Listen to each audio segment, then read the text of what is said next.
8 años con un cubo en mis manos, cientos de miles de soluciones, e irónicamente, la lección más grande no vino tras resolverlo correctamente, sino tras dejarlo caer a un movimiento de orden. Dejé de preguntarme qué buscaba en los torneos para hacer una pregunta más profunda. ¿Qué busco en la vida? Y si construís tu identidad en función de la validación externa, ¿quién sos cuando no hay nadie mirando? Todos nosotros tenemos nuestros propios cubos de Rubik por resolver. Puede ser una meta que parece imposible, una conversación difícil que tenemos que tener.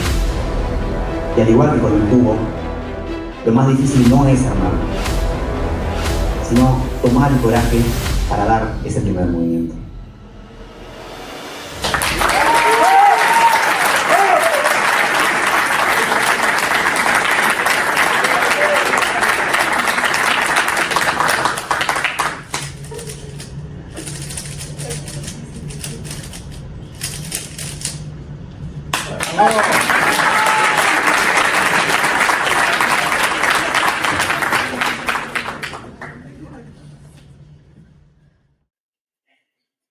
Mi nombre es Gael Lapeire y este cubo, que muchos ven tan solo como un juguete, fue un gran maestro de vida. Un maestro que redefinió mi forma de ver el éxito, el fracaso e incluso la felicidad. Es un honor para mí estar en este templo de conocimiento, la Biblioteca Nacional, presentando un libro que explica todos los consejos para armar rápido este cubo, este puzzle. Pero antes de ir con eso, me gustaría reflexionar sobre lo que aprendí mientras intentaba resolver un rompecabezas mucho más complejo. La vida. Permítanme empezar contándole una historia. Cuando era chico, me gustaban mucho los dulces.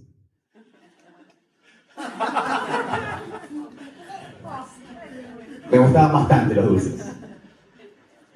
Y había un kiosquero en mi barrio que tenía un cubo de Rubik en su mostrador, que hasta el día de hoy conservo.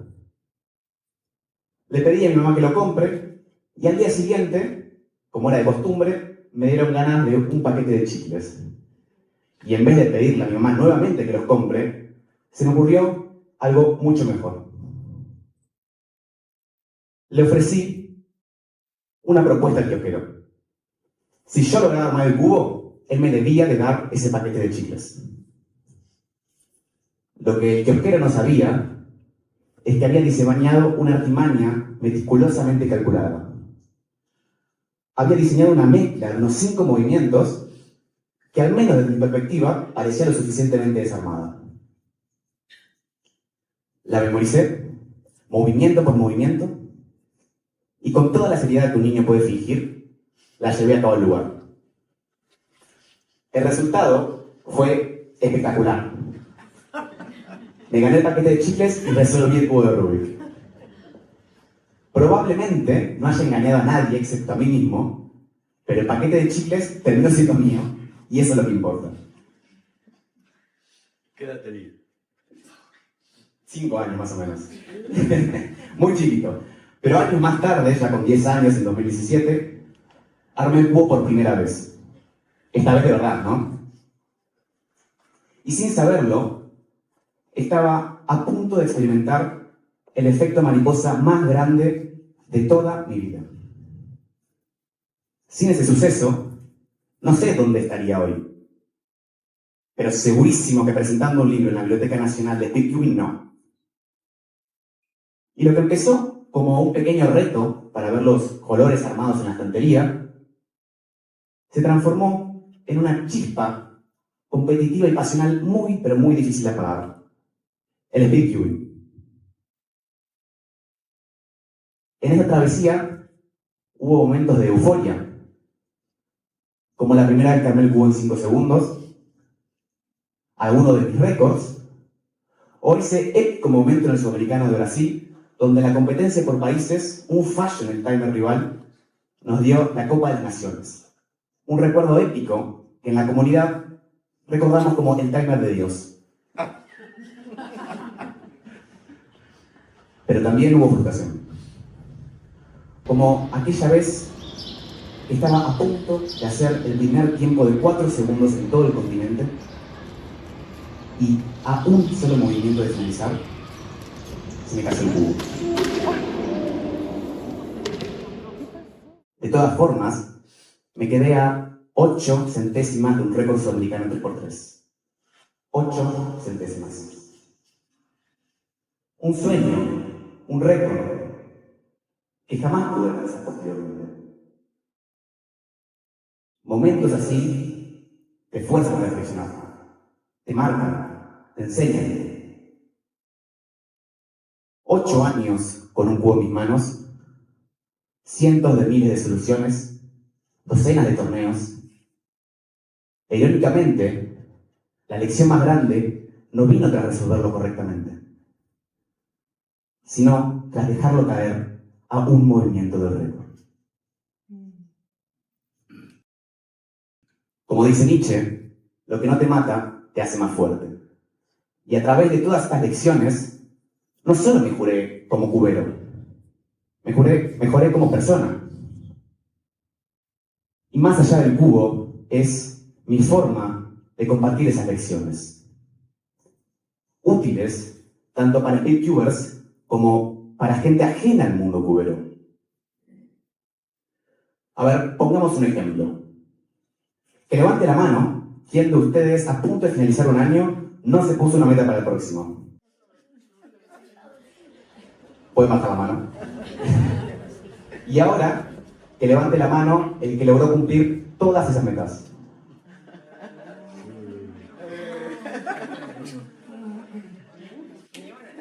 A través del speedcubing, entendí que la hazaña más importante detrás del éxito no está en realizar una acción difícil, sino en saber convertir esa misma acción difícil en una fácil. Entendí que sin meta puede haber hábito, pero que sin hábito no puede haber meta. La fuerza de voluntad y la disciplina, la motivación, son recursos útiles, pero limitados, y no podemos depender de ellos. Nuestro objetivo no es aumentar nuestra fuerza de voluntad, sino disminuir las veces en las cuales necesitamos de ella. Y mucho más si consideramos el desarrollo en el largo plazo. Recordemos que el desarrollo es una maratón, no una carrera. No gana quien más rápido corre, gana quien más aguante. Como dijo y defiende brillantemente Sebastián Campanario, no se puede competir contra gente que disfruta haciendo lo que hace. Pongamos otro ejemplo ahora. Que levante la mano quien de ustedes tuvo o tiene problemas para concentrarse durante más de media hora.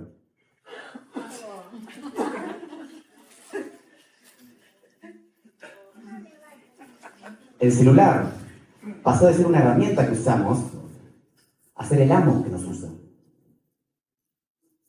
La paradoja digital es vivir hiperconectados mientras experimentamos la epidemia de soledad más grande de la historia. Porque hay una diferencia abismal entre conectividad y conexión. Una se mide en megabytes, la otra en momentos. Una llena tus redes, pero la otra nutre tu vida. Una sociedad que invierte más tiempo sacando una foto que demuestra a todo el mundo lo genial que es su vida, antes de valorar cada momento y hacer de su vida algo verdaderamente genial. Nos hemos convertido en observadores de nuestra propia vida, en lugar de protagonistas. Estamos tan ocupados documentando el proceso que olvidemos experimentarlo. Tan concentrados en cómo se verá para el resto de las personas, que nos olvidamos cómo se siente para nosotros mismos. Estamos narrando un cuento, en vez de viviéndolo. Y si construís tu identidad en función de la validación externa, ¿quién sos cuando no hay nadie mirando?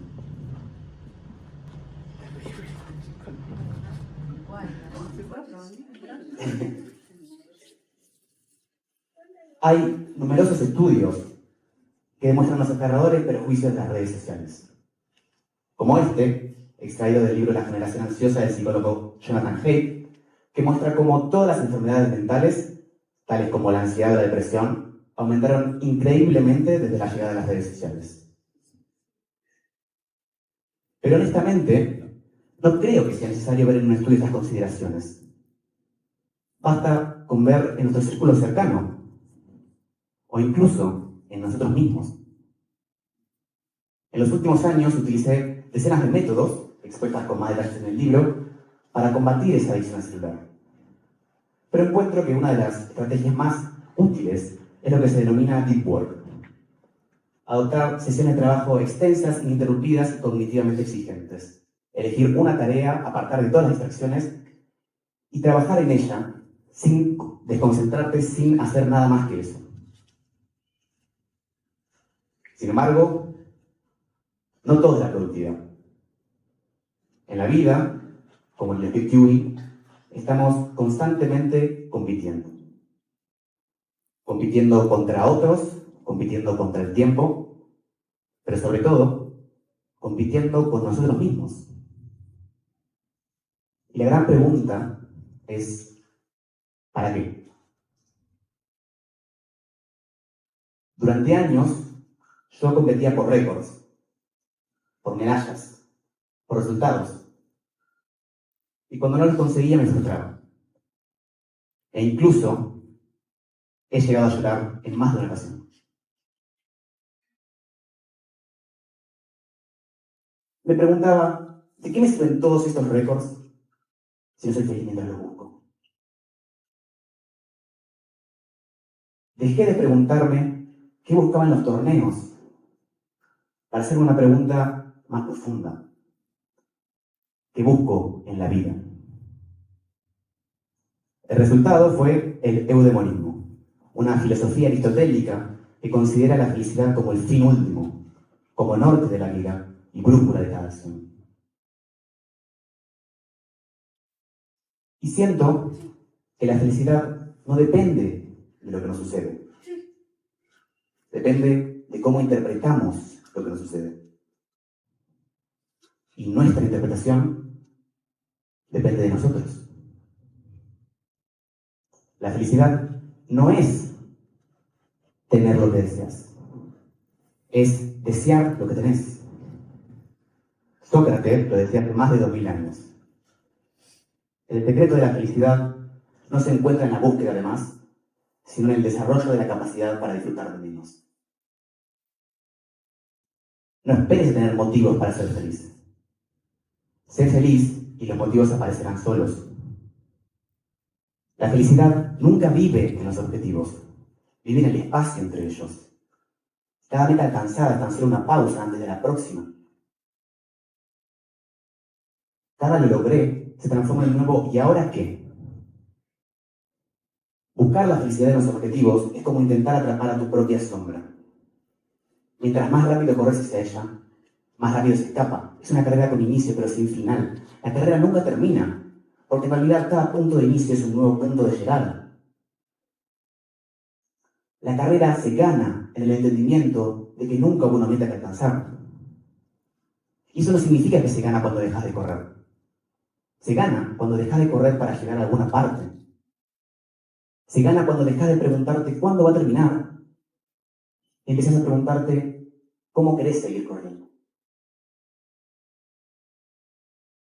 A veces la vida te pone a un paso del éxito, no para que lo logres, sino para que te des cuenta que podés vivir en paz sin él.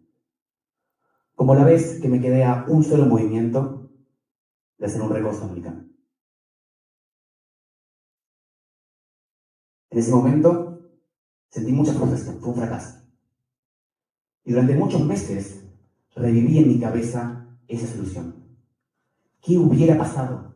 ¿Qué hubiera pasado si tan solo hubiera hecho ese último movimiento bien? Pero con los años, esas 8 centésimas también me liberaron de la ilusión de que la felicidad dependía de los números en un cronómetro. Esa solución fue fue el peor fracaso de mi carrera como speedcuber, pero el mayor triunfo en mi travesía como ser humano.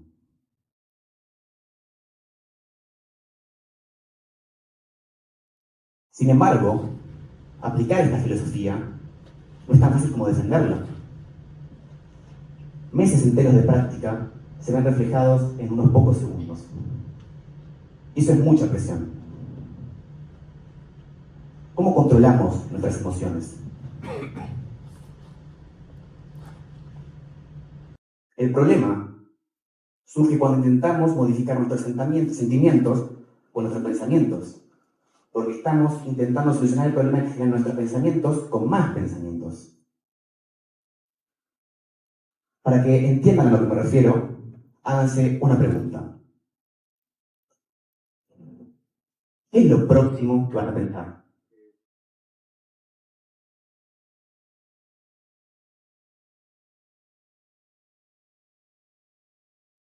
Seguro que tu mente se quedó en blanco, porque pasaste de ser el creador de los pensamientos al observador de los pensamientos. Cuando te pones nervioso, lo peor que podés hacer es decirte, no quiero estar nervioso. No podés combatir una emoción negándola. Lo mejor que podés hacer es aceptarla, sin etiquetarla como buena o mala.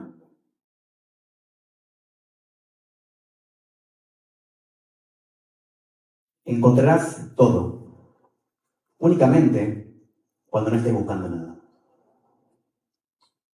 La ironía es hermosa. Cuando dejé de buscar los récords empezaron a buscar a mí.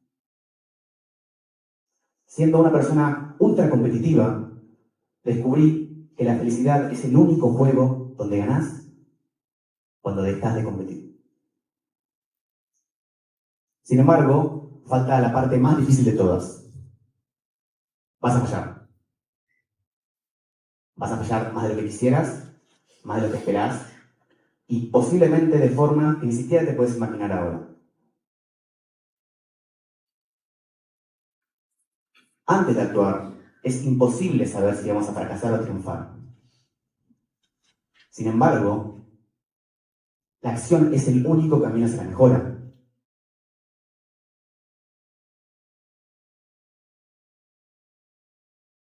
Y dado que la única forma de mejorar es actuando, y cuando actuamos fracasamos, ¿cómo lidiamos con ese fracaso? Contemplo tres alternativas.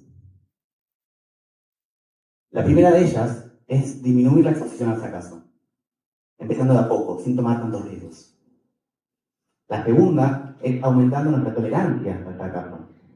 Un ejercicio que me gusta hacer es el de imaginar el peor escenario posible y aceptarlo sin reservarse.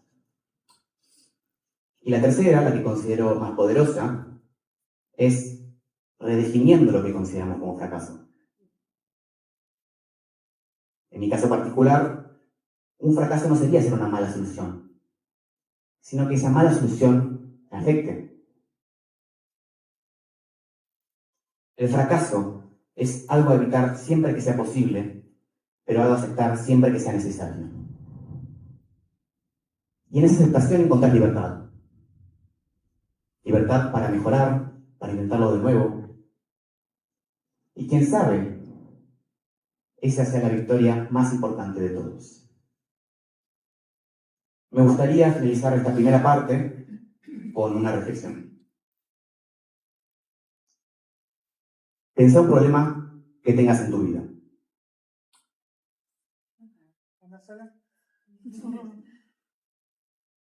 Ahora pensá si hay alguna forma de mejorar ese problema.